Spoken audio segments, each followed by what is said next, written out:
Hello students.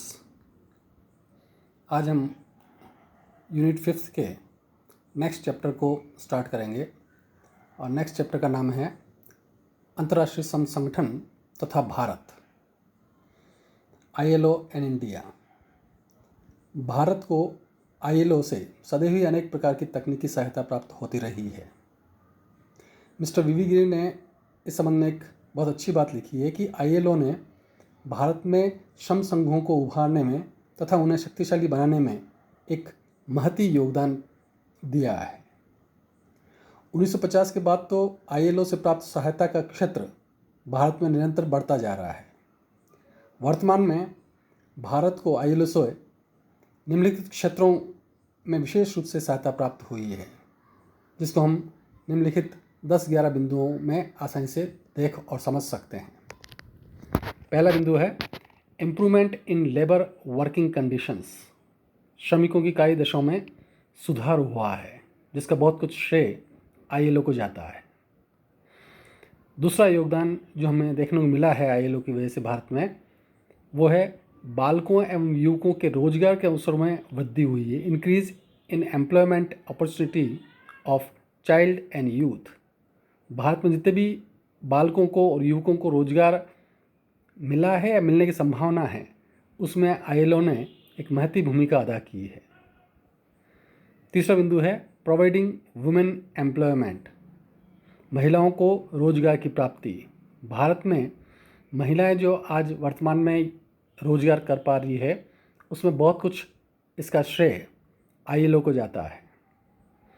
Next, नई establishment of health safety and welfare schemes for labour. श्रमिकों के स्वास्थ्य, सुरक्षा एवं कल्याणकारी योजनाओं की स्थापना।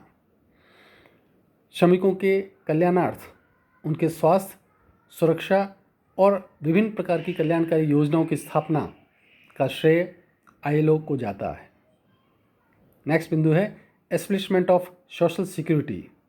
सामाजिक सुरक्षा की स्थापना भारत में जो कुछ हुई है, वो भी अंतर्राष्ट्रीय श्रम संगठन की देन कही जा सकती है। नेक्स्ट बिंदु है providing of training in factory. कारखाने में प्रशिक्षण की व्यवस्था में भी जो है सुधार जो कुछ भी हुआ है, वो अंतर्राष्ट्रीय श्रम संगठन को जाती है। सातवां बिंदु जो है ट्रेनिंग टू बिजनेस टीचर्स। व्यावसायिक जो शिक्षक हैं, उनको प्रशिक्षण के अवसर ILO की वजह से प्राप्त हो पाए हैं। Providing employment services. भारत में जो भी रोजगार सेवाओं की प्राप्ति हो रही है और हुई है अब तक, उसमें अंतर्राष्ट्रीय श्रम संगठन का एक महत्वपूर्ण स्थान है। उत्पादकता में सुधार, इम्प्रूवमेंट इन प्रोडक्टिविटी। प्रोडक्टिविटी से तात्पर्य है प्रोडक्शन की क्वांटिटी और प्रोडक्शन की क्वालिटी में सुधार होना। उसमें बहुत हद तक अंतर्राष्ट्रीय श्रम संगठन ने अपना योगदान दिया है।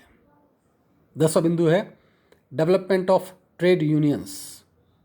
भारत में जितने भी श्रम संघों का विकास हुआ है, वो अंतर्राष्ट्रीय श्रम संगठन की वजह से भारत में हो पाया है। इसके बारे में विस्तार से हम अगला एक चैप्टर पूरा पढ़ेंगे, किस प्रकार से भारत में ट्रेड यूनियंस का डेवलपमेंट ILO की वजह से हो पाया है। और अंतिम बिंदु, और वो है remedy of industrial disputes settlement.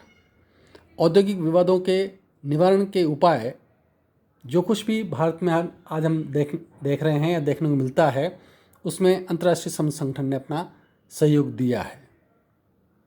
इस प्रकार अंत में हम यह स्पष्ट रूप से कह सकते हैं कि अंतर्राष्ट्रीय श्रम संगठन ने भारत में श्रम मानकों के निर्धारण एवं क्रियान्वयन में अनेक प्रकार से सहायता दी है, जिसकी वजह से भारत में औद्योगिक विकास हुआ है, औद्योगिक शांति की स्थापना हुई है। और अंत में इस चैप्टर से संबंधित जो कुछ भी हम असाइनमेंट के तौर पर देख सकते हैं, जिसको परीक्षा में पूछा जा सकता है, और वो है कि what are the contribution of ILO in the development of labor standards of India described in detail। Hindi में, अंतर्राष्ट्रीय श्रम संगठन का भारत के श्रम मानकों के विकास में क्या योगदान रहा है, उनका विस्तार में वर्णन कीजिएगा। Thank you.